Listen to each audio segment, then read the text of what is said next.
Hello everyone, আর আজকে আমি তোমাদের সাথে আমার লাইফের একটা স্পেশাল মুহূর্ত শেয়ার করছি। আর আজকে আমি আর আমার বরমশাই দুজন মিলে একসাথে রান্নাবান্না করছি, তো সেটাই দুজনে ডিসাইড করেছি। তো আজ ফার্স্ট শ্বশুরবাড়িতে এসে দুজন মিলে রান্নাবান্না করার একটা ডিসাইড করে তো দুজনা ভাবলাম যে কি করা যায়। তো যাই হোক, দুজনা চিলি চিকেন আর ফ্রাইড রাইস করবো ডিসাইড করেছিলাম। তো শ্বশুরমশাই সব কিছু রেডি করে দিয়েছে।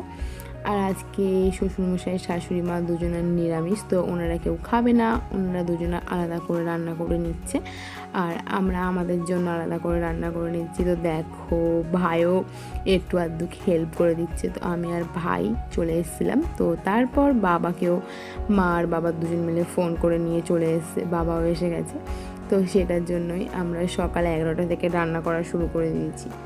তো এখন মা ওপরে রান্না করছে আর আমরা নিচেই করছিলাম। তো মার এটা ফ্রাইড রাইস করছে, তো নিরামিষ। তো দেখো, মার কিছুটা তো হয়ে গেছে আর আমাদের এখনও অনেক বাকি আছে। আর মায়ের রান্না তো প্রায় হয়ে গেছে আর আমিও চলে আসলাম।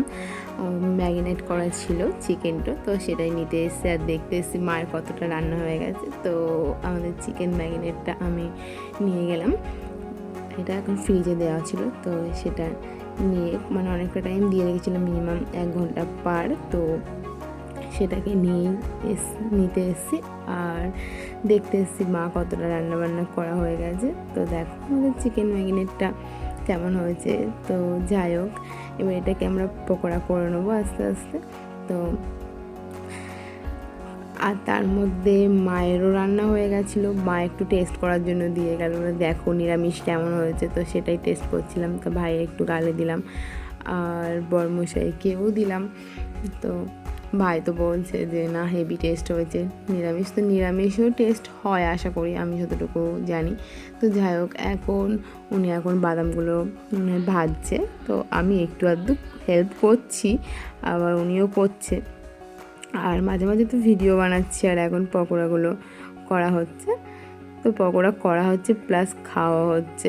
কি করবো আর, 11টার দিকে রান্না করতে শুরু করেছিলাম।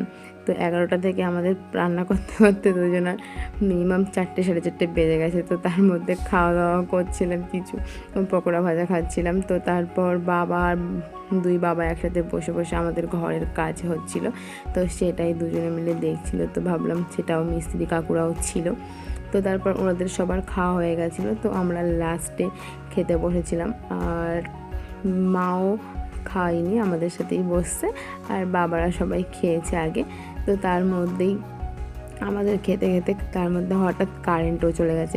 কি কপালটা খারাপ, দেখো এত লেট হয়ে গেছে, তার মধ্যে কারেন্টও চলে গেছে। দেখো, ওনার জামাইবাবু আবার ওনাকে গালে তুলে খাওয়াচ্ছে, শালাকে। তো যাই হোক, আমাকে তো প্রথম থেকেই গালে তুলে খাওয়ায়, এটা কোনো ব্যাপারই না। তো আমিও দেই। তো যাই হোক, তারপর বাবাও লেট হয়ে গেছে অনেকটা, বাবা বার হয়ে গেল। তারপর আমরাও চলে এসেছিলাম। তো সবাইকে বাই।